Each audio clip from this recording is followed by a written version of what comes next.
Hey, what's going on, Purple People Podcast fans? Welcome. We have an exciting show tonight, but unfortunately, there's only 2/3 of the pie here. I'm Kyle Smith, and I'm joined by the ever so handsome Adam Carlson. I don't know what handsome, man. We're 27 days into November, and there's no shave stuff. I can't stand it when that hair touches the upper lip, or there's just certain parts of the body that hair feels weird against. But still, letting it grow out till the end of November, just because it seems fun. I like it. I had to get rid of the molester stash, part of the bargain, so I decided to come back to my normal self. I know you guys are like, "What's going on?" So I look different every week, but we had a great game on Thanksgiving. I hope everyone had a great Thanksgiving. Welcome to episode number 78, if you can believe it. Turkey Day Triumph. Yeah. The Vikings played a football game on Thanksgiving, and it went pretty well, and we're going to get to that later. But let's go through some quick hits, shall we? I love quick hits. Quick hits are our favorite. So the first one, Kyle West's not going to join us tonight. He's a little under the weather. He said he didn't want to bother you guys with a scratchy throat and all that, so hope Kyle feels better. I'm sure he can be back. You don't need to cover for him. He's got like 3 dates lined up tonight. That's the truth. Yeah, that's it. And he's the best part. We're going to do facts. Kyle West is on a date, 3 different ones tonight, all with the girl with the same name. Oh, wow. Yeah. These are all made up, by the way. That's strangely convenient. But Kyle put this in the notes today between the 3 of us, and I thought it was pretty cool. ESPN's Adam Schefter tweeted out that Case Keenum is number 2 thus far through 12 weeks in the NFL with QBR, just behind Deshaun Watson of the Texans and just in front of an MVP candidate that you hear a lot of buzz about, Carson Wentz of the Philadelphia Eagles. This has been pretty efficient this year. Yeah, it's pretty amazing to see Case Keenum up that high on the list. Of course, Deshaun Watson is going to miss the rest of the season due to that knee injury. So basically, he's the number 1 active quarterback as far as QBR, which is impressive.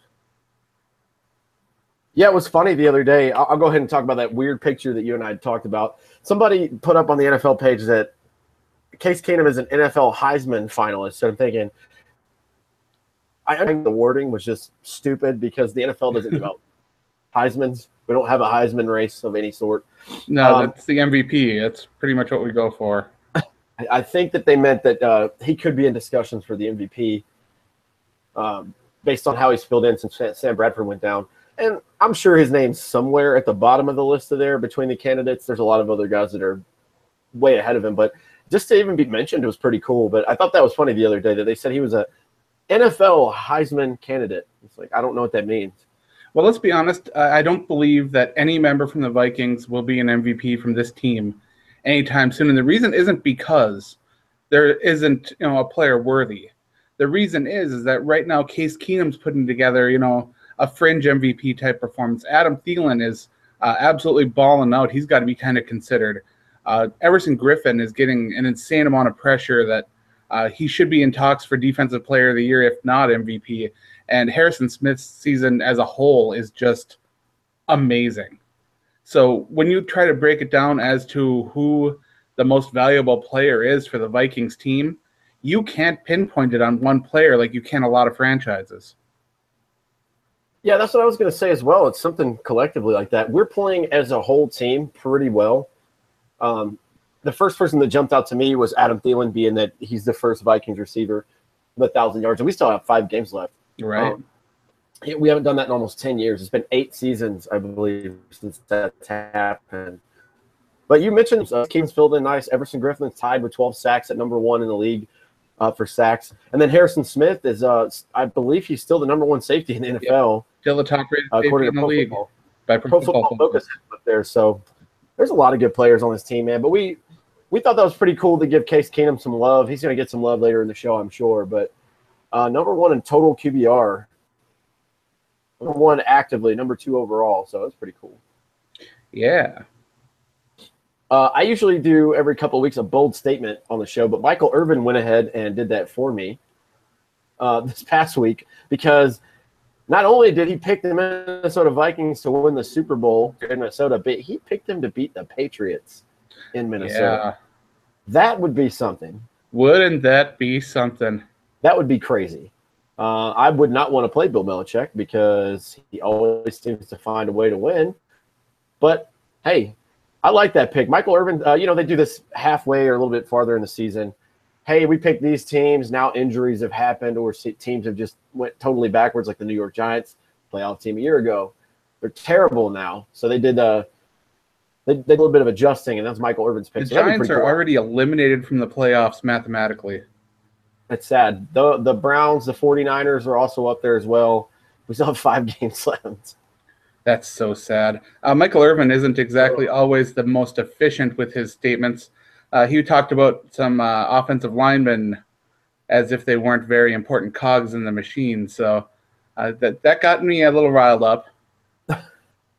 But hey, I guess when you're a flashy player that, you rely on finesse and everything, you can't respect what those grinders do down there. And I get that. But we got quite a few people joining us here in the chat today. We got Tommy Gunn. We got Thomas Buge. We got Eric Grendall. We've got Michael Cambria.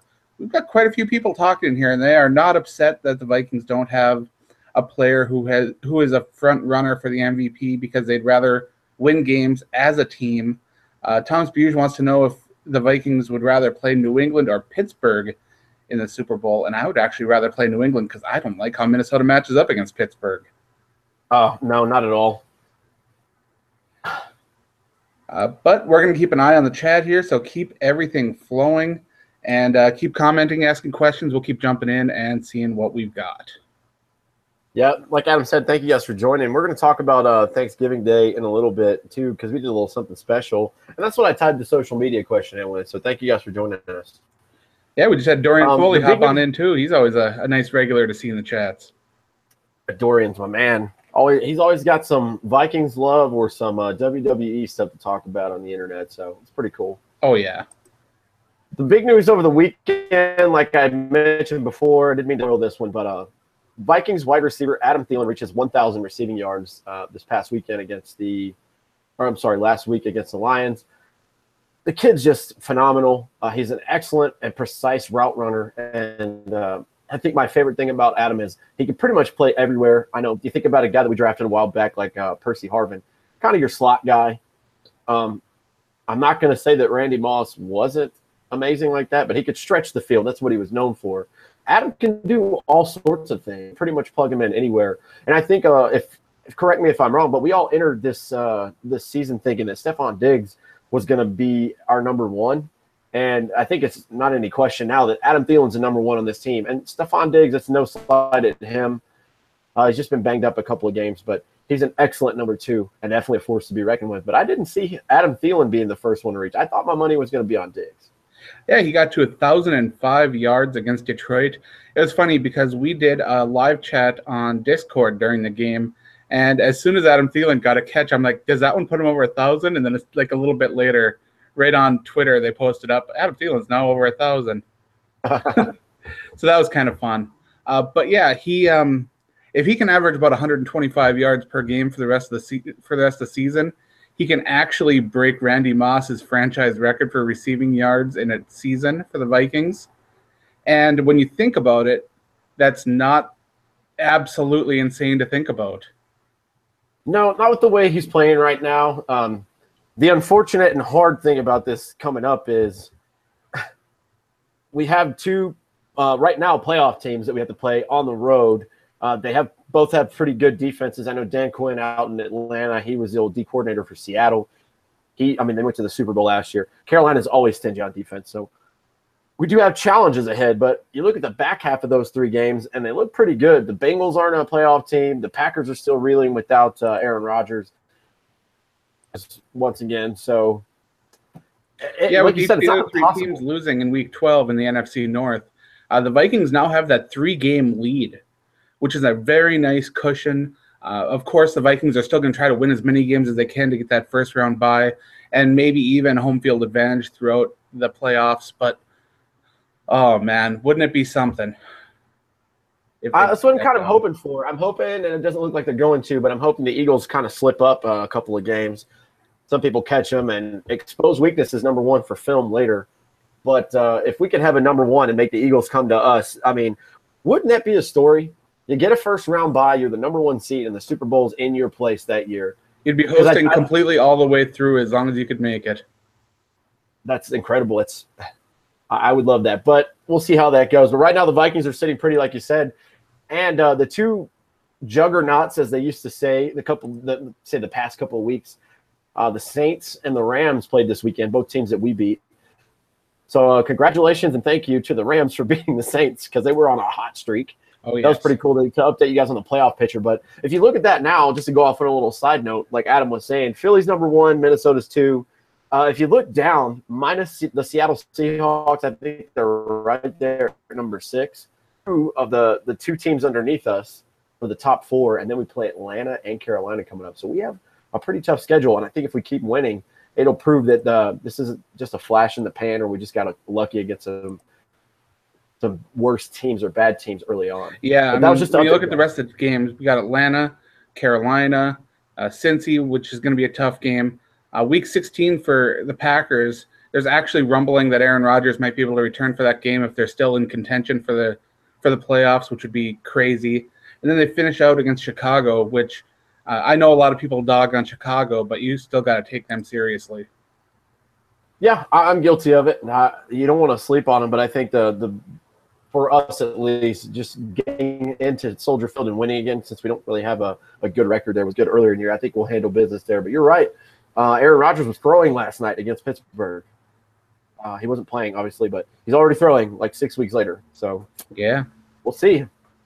Definitely. I definitely want to steal this next quick hit because, spoiler alert, he's going to be mentioned a little bit later on. And I've been talking about this for like the last 2 weeks, so I'm happy to see this one happen. Yes. Kyle Rudolph is now top 5 in Minnesota Viking receiving touchdowns. Ties Ahmad Rashad with 34, which is crazy. I didn't even know that he's caught 34 touchdowns, but that's cool.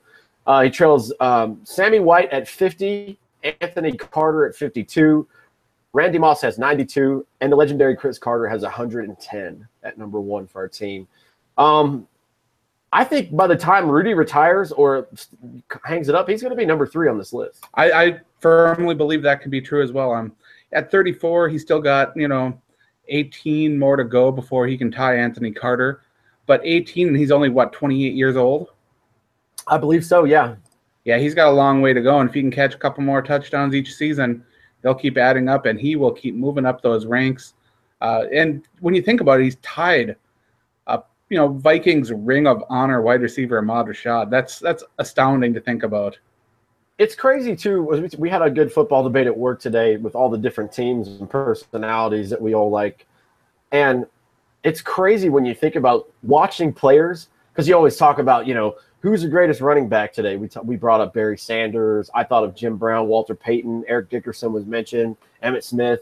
And you think about, man, wouldn't it be cool if you got to watch all of these guys in their prime? And we're watching one of the greatest tight ends, essentially, but one of the best receivers in general for the Vikings. We've been watching him for the last couple of years, and you don't even realize it until you start adding the numbers up. And you're like, man, Rudy's been a pretty solid player for us, because you remember back in the day, we're like, man, I don't know if Kyle Rudolph's worth the extension, but he's been pretty reliable. It's funny, too, because people still will dog on Rudolph about, not picking up yards after contact and stuff like that. It's like, but when you look at the body of what he's done, and the Vikings basically just drafted him as a compliment to Christian Ponder because they wanted to reboot the offense. Mm-hmm. And it turns out that they hit the right mark on Rudolph, but missed on Ponder, which was strange because you don't usually see it happen that way. He's a solid guy. There's no nonsense off the field, and he just produces. And you know what I love about him? He's not afraid to block. Right? Those willing blockers, man, that's what's important. That's a good little thing to have for your tight ends. 3 former Minnesota Vikings inch closer to the Hall of Fame and enshrinement as semifinalists. Randy Moss is eligible this upcoming season. Steve Hutchinson and Roger Craig. Yeah, and sometimes people forget that Roger Craig was a member of the Vikings, but he sure was. I didn't. And Steve Hutchinson, man, what he did for the guard position, he seemed to almost revolutionize everything. He just brought a weird mentality of being so aggressive yet smart. And I know that existed a long time before he came into the NFL, but he kind of personified all of that. And it kind of made you just look at guards when they came into the NFL and say, I wish they were more like this. That's funny. I was telling you earlier about, we were talking about who do you think the greats were in college, NFL, blah, blah, blah. And one of my buddies said, yeah, who's one of the best guards in the history? And he came up today because I talked about him. So pretty cool that Steve Hutchinson is mentioned. But let's debate here a little bit, because I'm with you on this, Adam. And I know Kyle's probably going to throw some Mountain Dew at his computer or TV if he's listening. But Randy Moss is up. There's no denying that I think he's Hall of Fame worthy. But Terrell Owens is still not in there.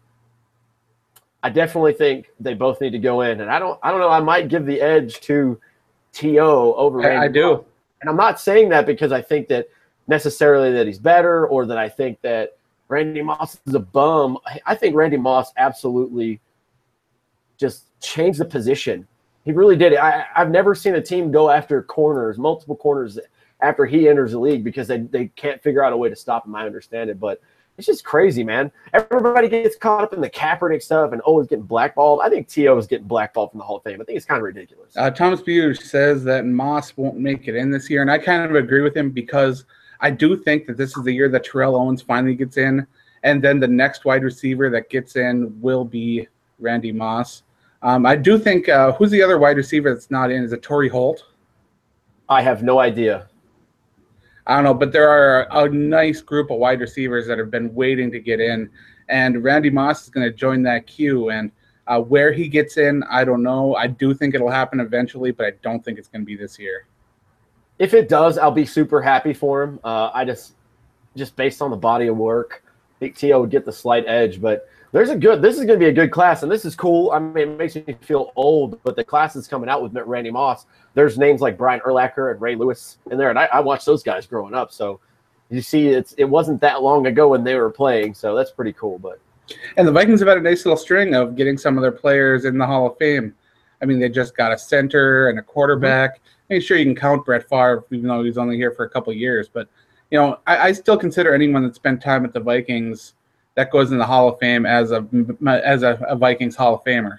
I don't know. I know it's kind of weird, and I know he went in as a member of the Green Bay Packers, but still, he'll always have like a warm place in the heart of Vikings fans, I think. Absolutely. It gave us a thrilling season. That's out of nowhere, so that was pretty cool.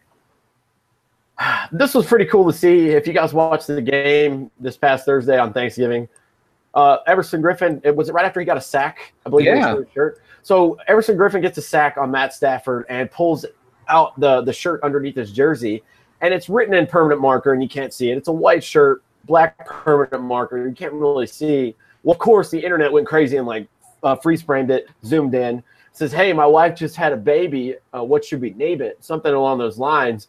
And we're all like, seriously? So they started digging into it, and then they actually reported it at the half. Everybody FaceTime to see his newborn son because he had a game to play, which I think is incredible. I would not have been mad at him at all for not playing. Oh, not at all.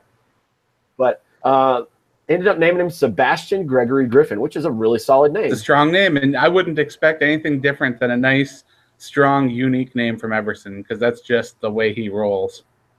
I love that guy, man. I'm going to be sad to see him when he goes, but he's playing some damn good football right now. And he's, like we said earlier, he's at the top of the NFL. He's tied for 12 sacks, which I believe is matched his career high before. Or if it hasn't already matched, it's passed. And we still have 5 games to go. So he's going to set a career high this year. After that game, he was, I believe, leading the league. I think it was 11.5 was the lead, and he ended that game with 12. So I don't know where he stands right now, but I know he's among the top of the league.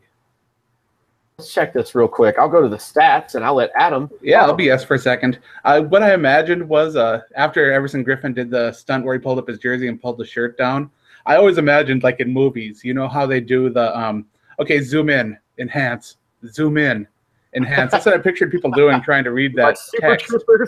Yeah, just trying to read that text. I was sure, because I admit I tried to take a look at it and see and try to make out what I could, and I just couldn't make out any of it. So I'm glad that the internet was there to be able to take care of a lot of that. So I have these stats up here. Let's mention Adam Thielen first because I see him at the receiving. Antonio Brown is just a freak of nature. Absolutely. He leads the league with 1195 receiving yards. Adam Thielen is third. just behind Antonio Brown and Julio Jones. Julio Jones had a monster game yesterday. Oh, my goodness, did he ever. 1,000. Yeah, I think that's a weird stat, too. I know it's the Vikings podcast, but I'm going to give you guys NFL news. Julio Jones is the only receiver in history to have 3 250-yard or more games. It's amazing. What? 250 yards 3 times. But Adam Thielen's up there with some good company. He has 1,005 yards. Keenan Allen is at 927, so he's got a ways to go to catch him. And he's just behind Julio with 1,039. Adam Thielen has 1,005. So I think Adam Thielen's going to finish in the top 3 if he keeps his pace up this year behind very good company. But we were talking about Everson. It's a tight race for the sack leaders, but they have him listed first. Everson Griffin and Chandler Jones from Arizona are tied at number 1 with 12. Jacksonville and DeMarcus Lawrence in Dallas, 11.5. And then second-year sensation Joey Bosa for the Chargers has 10.5. So he's tied for first right now. Not too shabby. Not bad, Everson. Not bad at all. Can't complain about that one bit. Let's move into talking about the football game. Minnesota Vikings faced off against the Detroit Lions in Detroit on Thanksgiving, Turkey Day. Everybody gathered around their TV watching the game. They got to see the Vikings win the game 30-23 in a game that it really never was that close, even though there was always kind of a feeling, like because of past history, the Lions sneaking back in games. On the actual game itself, never really was that close. Minnesota opened things up in the first quarter with 13 points, and then Detroit kind of snuck back in with 10 in the second, while Minnesota scored 7, and then it just kind of leveled out the rest of the way, and the Vikings ended up playing a lot of prevent defense in the fourth quarter just to eat the clock away. This, again, is a game that was not as close as the scoreboard makes it look. It wasn't a one-score game. If the Vikings had kept their foot on the gas pedal throughout the whole game, I really believe that the margin would have been much larger. But let's take a look at some of the team stats. Minnesota had 28 first downs compared to Detroit's 17. They also controlled the possession with almost 35 minutes compared to nearly 25 for Detroit. Minnesota outgained Detroit total yards 408 to 289. All these stats are just completely designing, or it lays out just how dominant a performance this was by the Vikings, who were able to take 2 turnovers away from Detroit, while Minnesota didn't turn the ball over once at all. It was a complete team effort that saw the Vikings get a big win against a division rival who they've already lost to once on their home turf. It's a big game, big game, and the Vikings found a way to win it. Yeah, I'm not going to lie to you. I was nervous. We're on a winning streak right now. It was a short week. I've been adamant about it this year just because I'm becoming more knowledgeable about the game. Not really a fan of these short weeks for the guys that don't get the rest. Some of our guys were a little banged up. But like you said, total team effort, good team win on the road. The best thing about this is the Lions have beat us the last 3 times we played them. It's about time we try to even that up again because they've been pesky. They've been very hard. And I don't know, it's just good to come out of there with the win. There was a couple of scares in that game, but especially at the end. But why don't we give away some game balls and donkeys? First, I want to talk about the live chat on the side because there is a lot of discussion about the officiating during this game and how a lot of the calls seem to go Detroit's way. And for me personally, I was talking about this in the chat before we started up.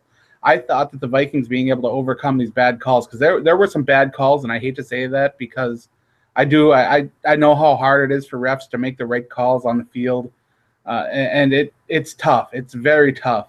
But there were some really bad calls that put the Vikings in bad positions, and they were still able to come back and put out a really great performance. So, of course, it sucks that the Vikings got calls against them, but I'm glad it happened in a game that they found a way to win. Yeah, absolutely. It's funny you say that because, spoiler alert, that's who my donkey's going to. But they aren't on the Vikings. That's fine. I hate that. I saw so many. It's not just the calls against the Vikings. It calls in favor for the Lions. God, I just couldn't. That's the biggest thing I wanted to complain about. I don't know how you get a taunting penalty for tossing a football just in the general direction of someone who's rolling like 30 yards on the field, just being a child. And it was like, that's fine. That was a frustrating game to watch. And like you said, the composure these guys kept. So if we're giving away donkeys to to non-Vikings players, I'll give it to Fox for not giving a turkey leg and giving a metal football instead. Yeah, they did away with that. That's pretty stupid. I really enjoyed watching people just gnaw away at turkey legs on Thanksgiving Day, but that's fine. Not sure why they got rid of that. But no, seriously, my donkey award did go to Kai Forbath. There were a couple missed field goals there, and I know that our compadre there, Mr. West, wanted to give his to Ryan Quigley for struggling on the hold, and I don't know what causing a ruckus on special teams means, but apparently he did that. It's all Ryan Quigley's fault. It's all Ryan Quigley. Freaking Ryan Quigley. We should still have Jeff Locke. I'm still on that train. While the donkeys are giving up, so let's go to the game balls. I gave mine. There were so many great options, and I bounced back and forth between so many players. I even copied and pasted and changed it to the one I had in there 3-4 times. But I could not find a way to deviate away from Everson Griffin. We've talked about him so much already on the show that I don't think I need to go into why Everson Griffin deserves the game ball from this game. But I will give you a little bit of a rundown on his stats from the contest. Griffin had 4 tackles in the game, 2 of those being sacks. He hit the quarterback 3 times. And let's be honest, the Lions spent a lot of money on their offensive line to protect Matthew Stafford, and the Vikings were able to just really make it really hard for him. As a team, they hit the quarterback 7 times, and with Everson Griffin having 3 of them, that shows you just how important he is to the defense. They were in Matt Stafford's face all day. There were so many miscues on throws because Stafford's an accurate quarterback. I really do think Stafford is very, very underrated. I'm not going to say that he's underpaid or that contract's not worth it because much money as you possibly can. I don't know. That was a really weird deal, but they had to lock him up and keep him. But Matt Stafford's not a bad quarterback at all. He's definitely a franchise player. And like I said earlier, he's been handing us out some losses here in the last couple of years. So I'm really glad we got in there and got in his face because they were just disrupting his game. Absolutely. He can make all the throws that you want him to if you're a Detroit fan. But we made it a hard day for him, so congrats to Everson. Good choice. I went with Mr. Kyle Rudolph for hauling in 2 touchdowns. 4 for 4 and 63 yards. Yeah. Solid day because he's been a little bit quiet lately. I know he got some action in the Washington game, but yeah, good to see Kyle Rudolph back on there and caught a pretty pass at the corner of the end zone from Case Keenum. It was awesome. Yeah, this season he's been struggling with making some catches. He's been around like 60 or so percent, 60 to 70 as far as targets to receptions. And to see him haul in all 4 of his targets with, I believe, 3 of them being big catches, either touchdowns or first downs, that's big. I think all 4 were at least touchdowns or first downs. Pretty good stat to have. Kyle West, no surprise here. He gave his to Adam Thielen, and he says, congrats on 1,000 yards. He's the team's leader in yards. No surprise there. He's our number 1 wide receiver and target for Case Keenum. You can see the rapport, but Kyle wanted to give Adam Thielen some love for making that 1,000-yard mark, and I can't blame him for it. No blame at all right there. We do have Fire Breather 719 and Sean Reynolds here in the chat as well. Sean Reynolds says he likes how Zimmer said after the game how close the defensive linemen lined up and got away with it. And boy, is that the truth. They were lining up right on the ball. And that has been a recipe for disaster a little bit previously because Everson Griffin got at least 1 offside penalty, it seemed, every game. And I think he avoided one this game. Yeah, it seemed like he was guaranteed to get a sack and a penalty every single game. Right? Still, that's a lot of fun. And to be able to have that kind of discipline to line up that close to the line of scrimmage and not have the incentive to jump is just so good. So good. That takes so much talent and patience and what's the word I'm looking for? Discipline. That's what I'm looking for. Discipline, yes.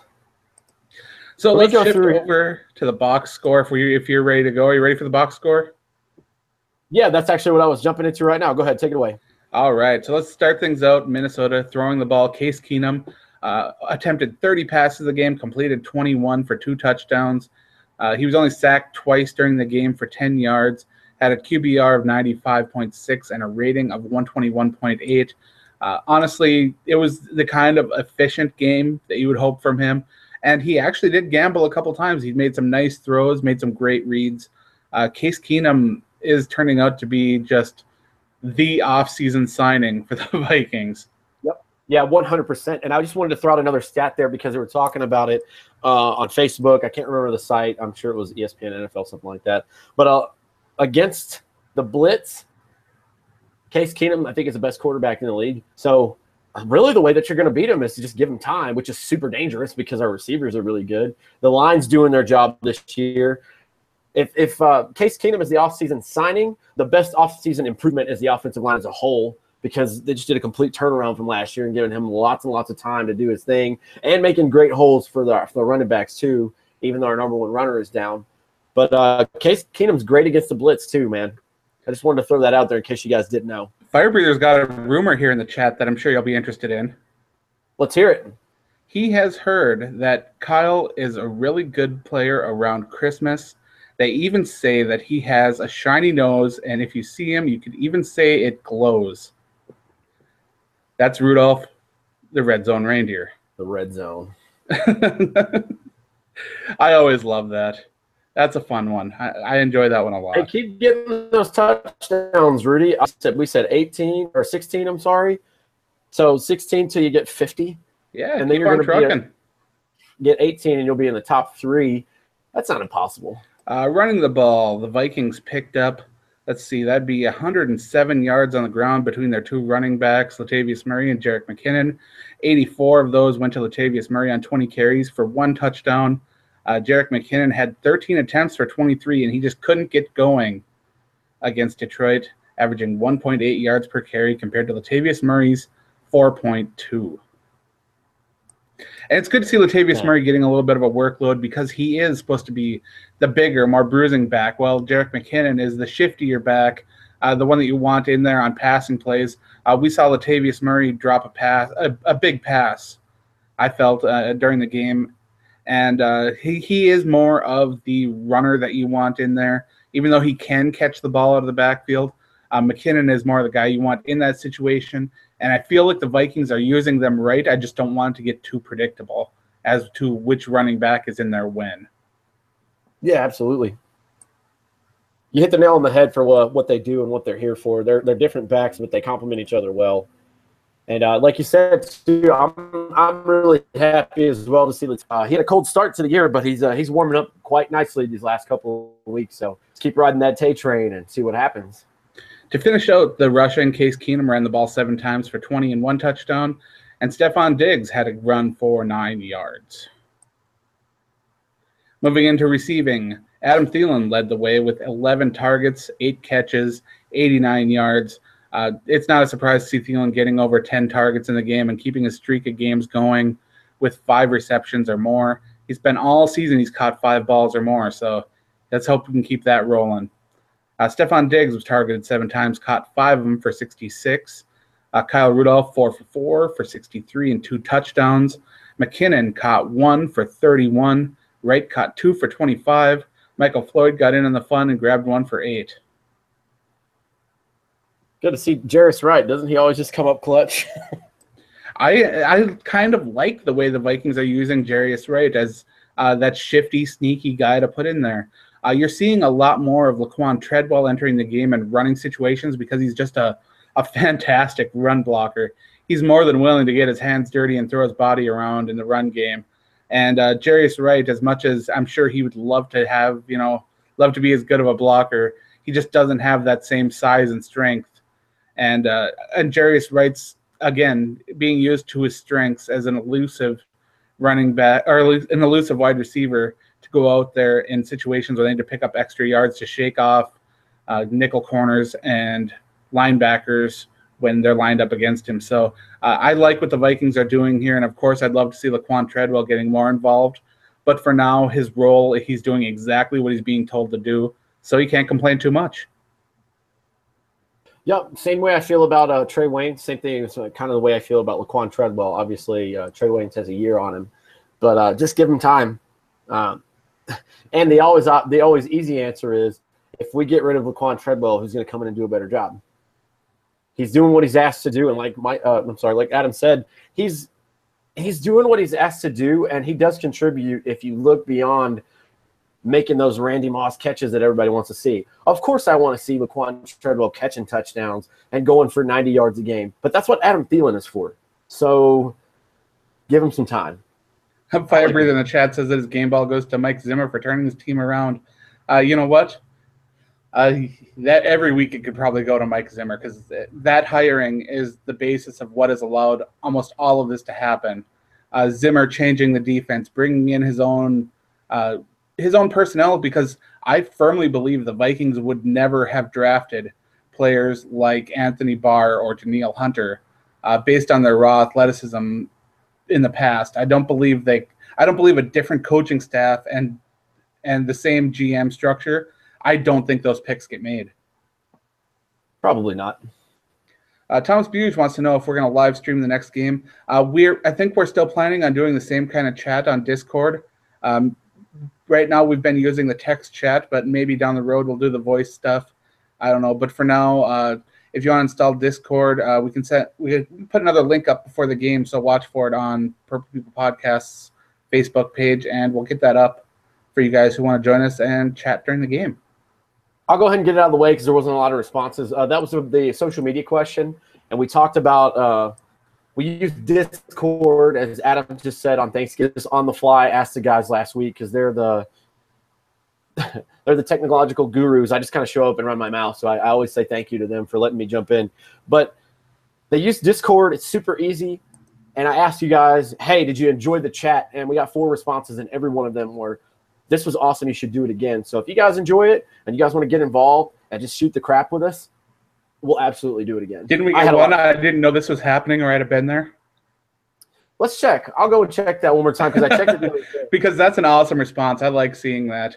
Even though you miss out on the live chat, hopefully we'll be able to get that person in there next time, I hope that's the case. Let's keep running down the stats here. Andrew Sendejo led the way with 7 total tackles, 6 of them solo. Sendejo is, of course, a tackling machine. Next on the list is Xavier Rhodes, who had 5 tackles, all solo, and 2 passes defended, which that's awesome. You don't see a lot of pass defenses in games these days. So 4 of them total from the team, 2 of them coming from Xavier, shows just how shut down he really is. Trey Wayne's next on the list, tied with Anthony Barr for 5 tackles each. Trey Wayne's added 1 tackle for a loss. And then we've got Everson Griffin and Harrison Smith tied at 4 each. Harrison Smith did defend 1 pass as well.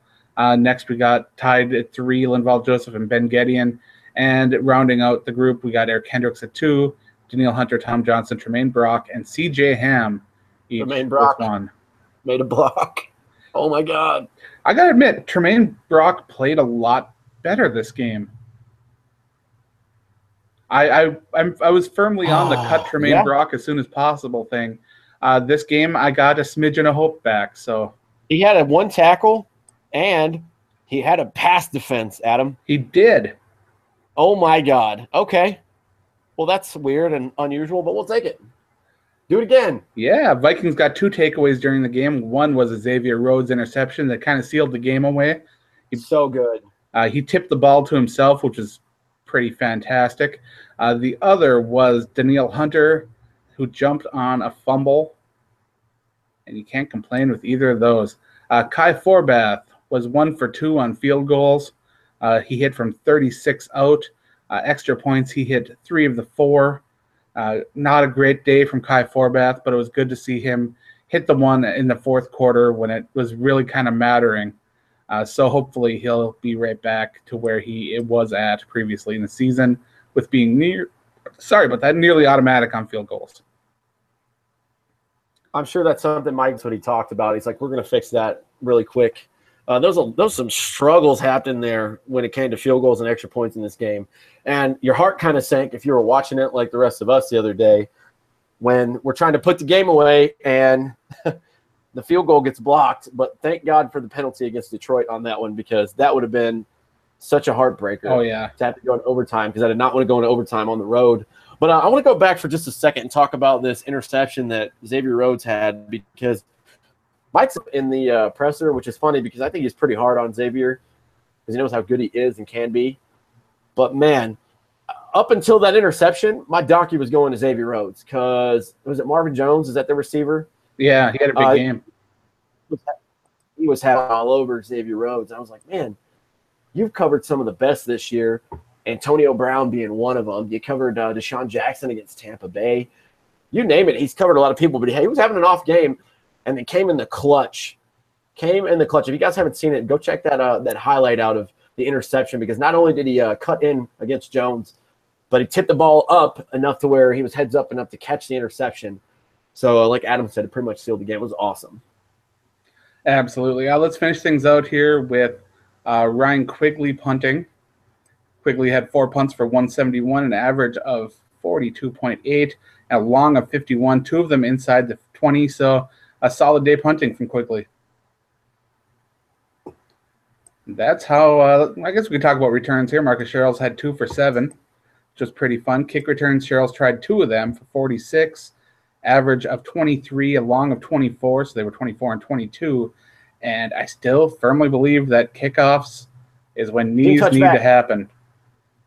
Team touchback. Absolutely. 100%.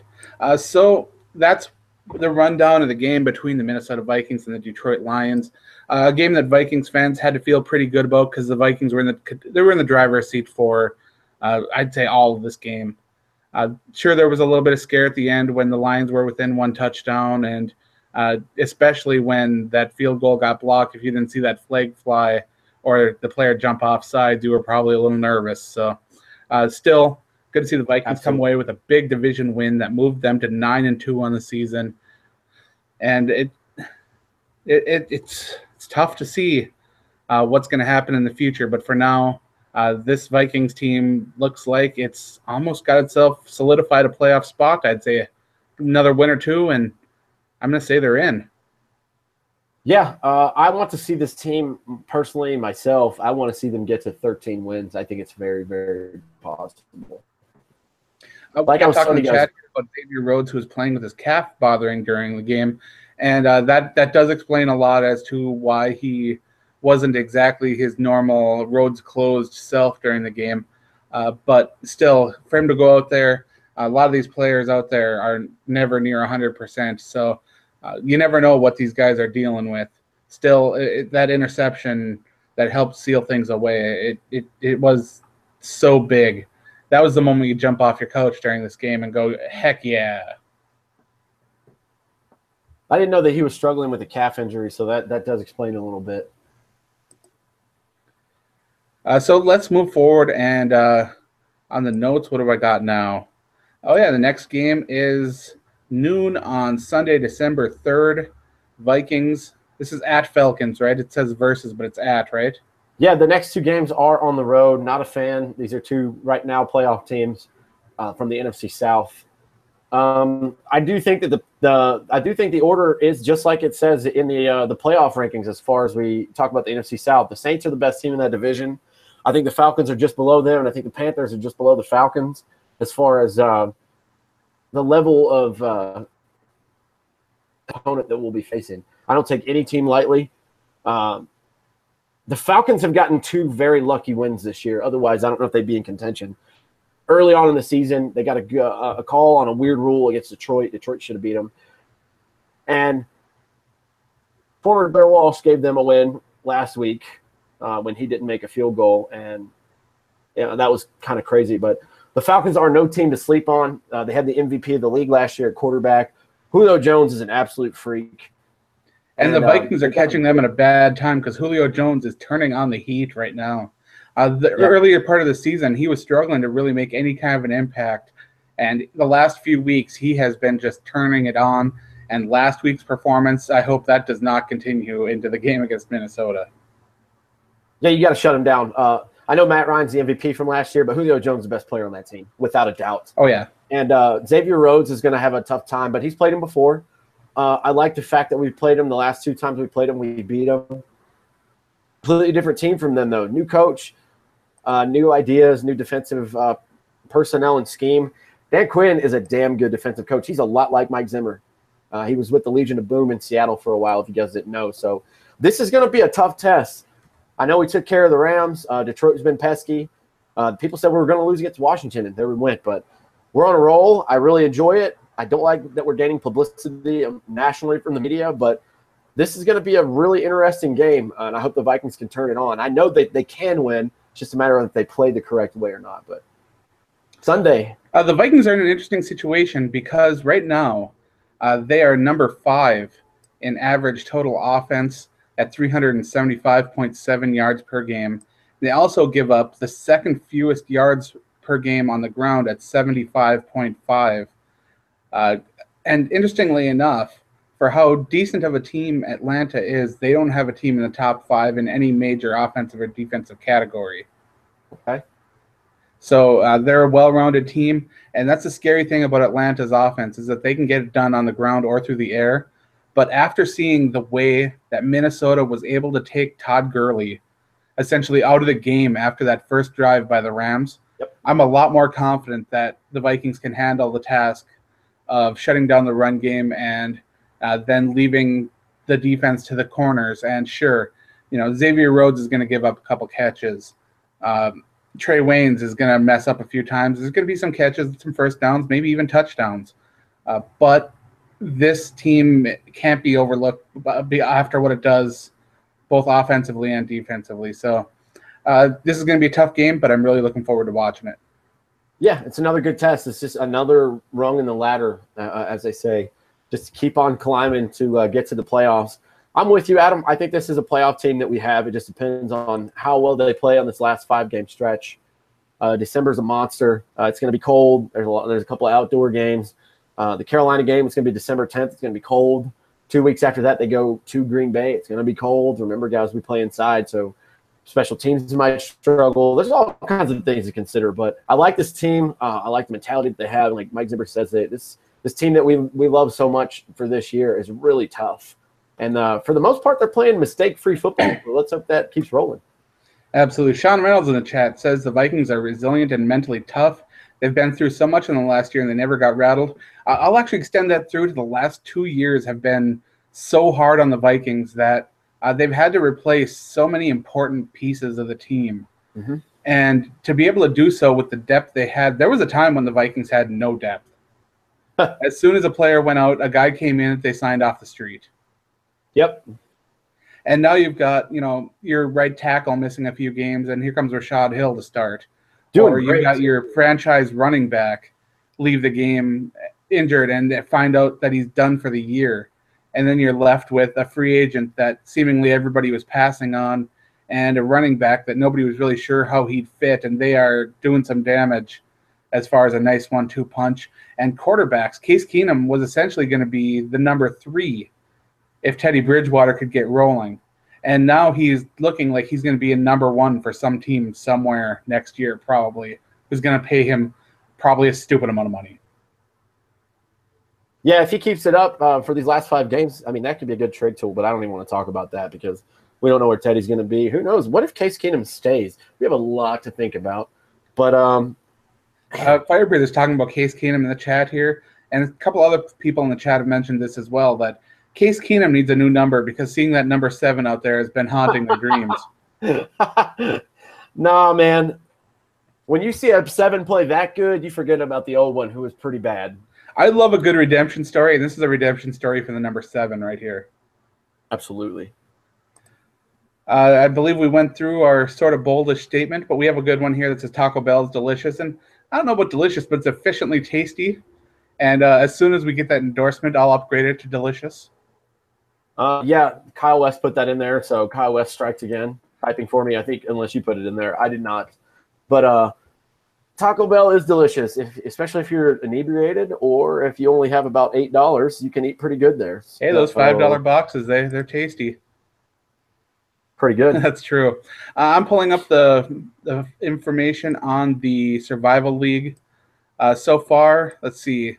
We had 1 elimination this week with no pick being made by the correct pick, which leaves us with 9 active players. Otherwise, no strikes were handed out by people that picked. other than there's a chance that Mike's Marvelous pick set, who has the Baltimore Ravens who are playing tonight, they picked Baltimore.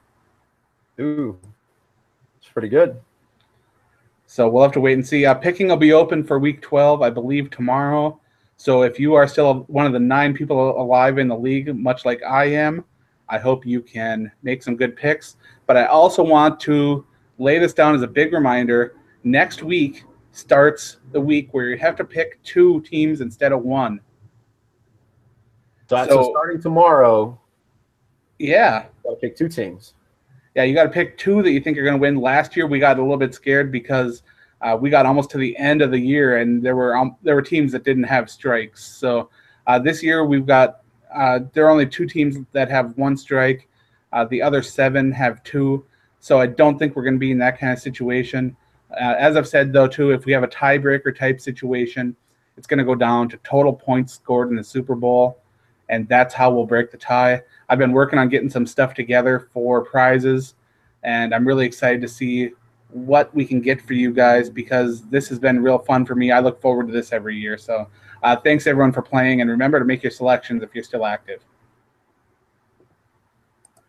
That's all I got, man. That's pretty much how we end every show every week. I don't have a bold statement. I don't want to even begin to start doing predictions about the record or anything like that because I don't want to jinx the team. So let's just keep it rolling. I just wanted to give a shout-out real quick, if we don't have anything else, for the guys that we were talking about. I know Thomas Bugge put it in there for the social media question, and I think he's still in the chat. Yes. We will absolutely promote this if we want to start making this a thing. Discord is the app that you can get on your phone or whatever you use, and we had a pretty good time. We didn't do the voice stuff. I was running around. Like I said, I'm an instructor down here. I was getting food from my students. Did it myself, so I didn't want to, be on my phone talking, but I like to text a lot. So it's a really cool way to just jump in and give your thoughts on the game and just to interact with you guys because I love Kyle, I love Adam to death, but it's even more fun when you guys get to come in because some of you are hilarious, and I really enjoy hearing what you got to say. It's Discord, Thomas. It's Discord, not Discord, with the D's at the front and the end. Oh, I'm sorry. I did say Discord. I was not saying it with a T, but if it sounded like that. Oh, no, it can sound funny. But it's one of the major platforms that gamers use to kind of coordinate when they play games online.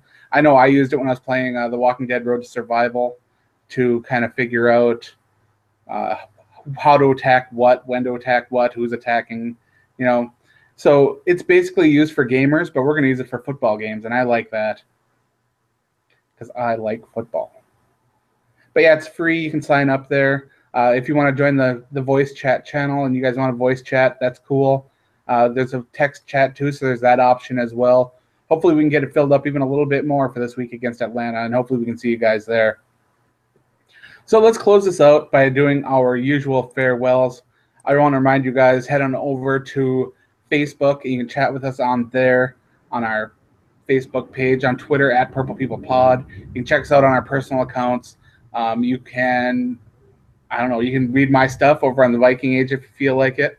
I've been doing some pretty good work over there, and I believe that we've got some new staff members as well, too. One just wrote an interesting article about how Anthony Barr has been kind of maneuvering his way around social media ever since the Aaron Rodgers injury. So that's kind of an interesting piece. Not something I would have wrote. I'm more of a stats, events kind of guy, but that's why I like having different people on my writing team that can do different things. It opens it up possibilities for different ideas and topics. Also, The Walking Dead, 2 episodes left before the mid-season finale. There's quite a bit going on. If you're into that, check out undeadwalking.com. You can download the apps as well. There's an app for the Viking Age. There's an app for Undead Walking. You can get that Vikings and Walking Dead news right to your phone. I personally do reviews of both games and the episodes of the television shows each week. So if you want to see what I thought about everything, you can check it out. And I do want to wish Kyle West getting better soon. We hate doing shows without you because you add another really great aspect to the show. And it's weird to be doing this without you, but hopefully we can have you back next week. Yeah, man, get better. We got to have somebody come in and say those bold and off-the-wall things. Absolutely. So once again, I'd like to thank everyone who joined us in the chat. It's been an absolute blast talking with you guys. And we will be back next week for another episode of the podcast, or you can check us out during the live chat on Discord. We'll put the link up there again sometime midweek, and then I believe one more time right before the game goes live, just as a reminder that we're going to be on Discord, and hopefully we can see you there. Thanks again, and remember to stay classy, Minnesota.